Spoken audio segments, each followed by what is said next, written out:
Bu akşamki ürünümüz saç tava. Önceden hazırladığımız kapya biberimiz, yeşil biberimiz, domates, soğan, sarımsak, maydanoz ve açılmış, dövülmüş yağsız bifteğimiz var. İlk önce etimizi jülyen olarak doğruyoruz.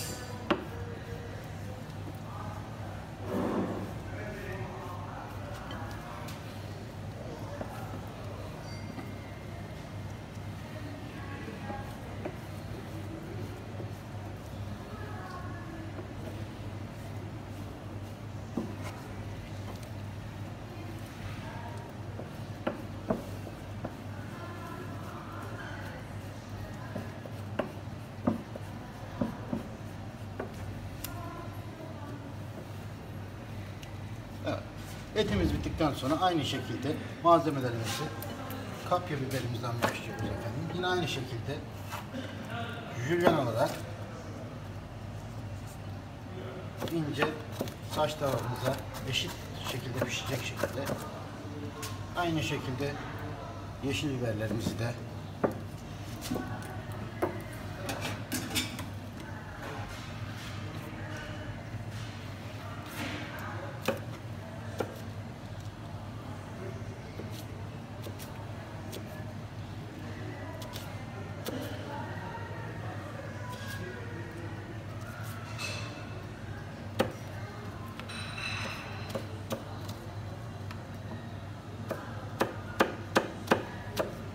evet. Ve buna ilave edeceğimiz sarımsağımızı da aynı şekilde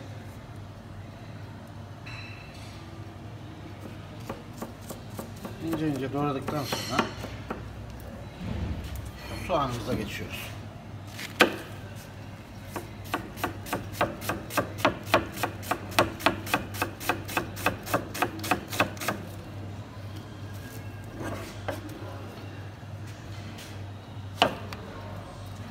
Önceden soyduğumuz domatesimizi de ince ince, bir kişilik saç tavamıza yarım domates yetiyor.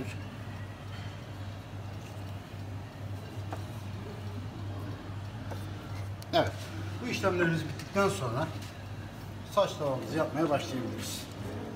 İlk önce etimizi önceden hazırladığımız tavamıza yağ ve biraz da lezzet versin diye tereyağıyla yapmaya başlıyoruz.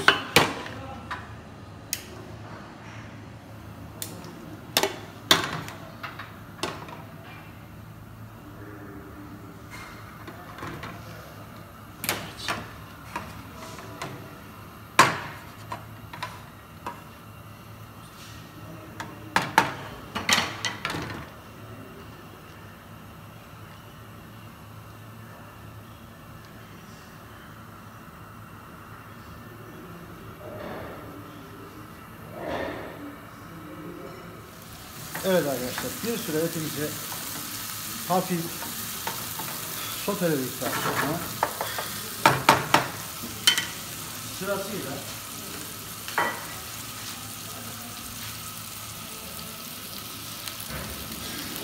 ilk önce kapya biber ve sarımsağımızı atıyoruz.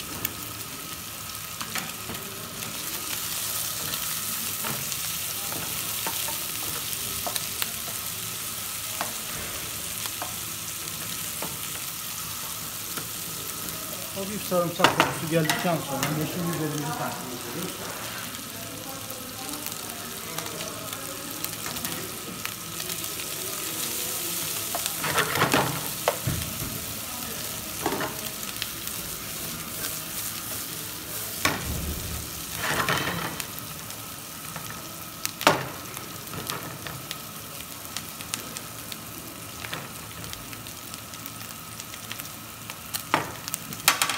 Ondan sonra da soğanımızı ilave ettikten sonra tekrar bir alazlayıp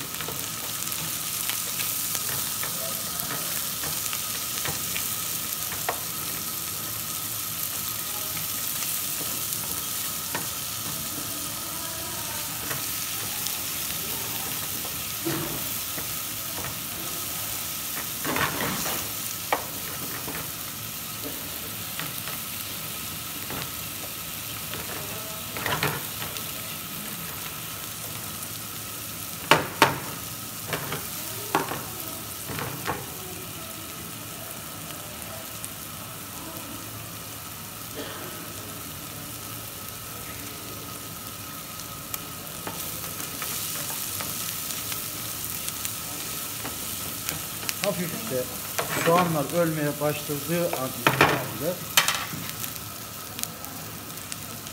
önceden hazırladığımız domatesimizi ilave ederek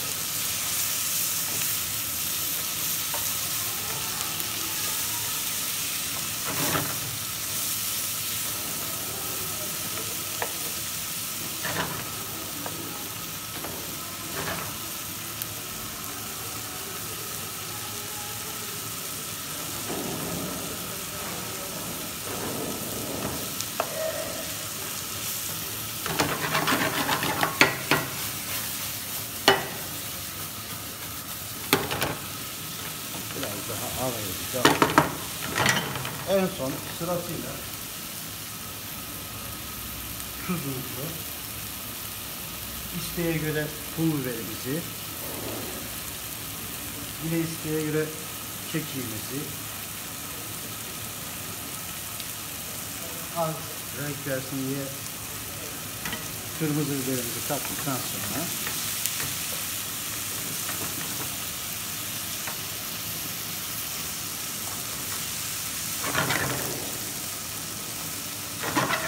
sunum aşamasına geçiyoruz.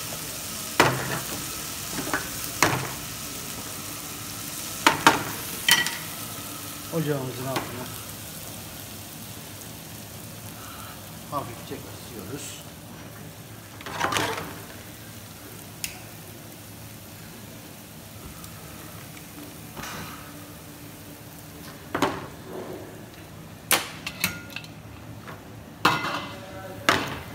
Eşimize alıyoruz efendim.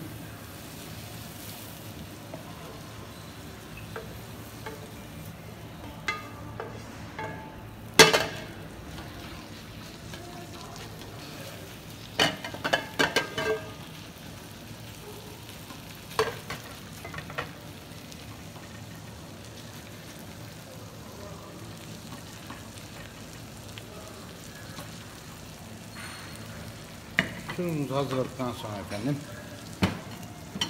önceden hazırladığımız ekmeklerimizi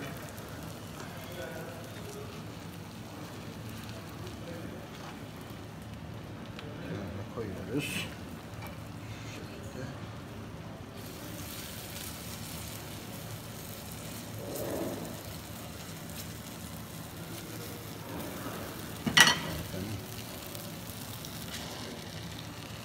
Pilavımızı,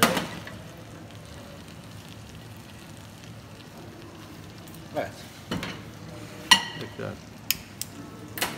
taşımızı yakıp saç tavamız servis hazırdır efendim. 3 numara saç tava lütfen.